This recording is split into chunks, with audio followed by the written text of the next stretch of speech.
This was a top-tier theft ring. At that moment, the SWAT team continued their search, completely unaware that the fugitives had already changed into plainclothes and were now mingling with the crowd. What was even more terrifying was that a highly skilled hacker tampered with the police surveillance footage in an instant. The police were still confused when the entire monitoring system was suddenly breached. The execution of this operation was chillingly precise. Even when passing the suspects face to face, the officers failed to recognize them. It was obvious that these criminals were well trained in counter-surveillance tactics, especially when it came to changing clothes and disguises in the blink of an eye.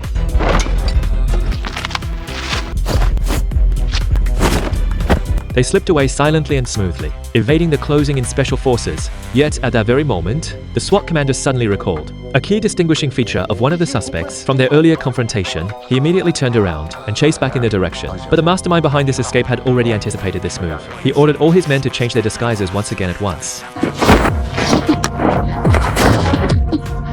A young man quickly put on a wig. In the blink of an eye, he transformed into a stunning woman. It became impossible to recognize him. But just then, all the police officers turned on their body cameras simultaneously. The AI began real-time facial recognition. Anyone without entry records would be identified as a suspect. However, by then, the fugitives had already fled to the hotel lobby, where a huge crowd of showgoers had gathered. By the time the police realized what was happening, the gang had jumped into a massive golden tree structure and escaped through the basement.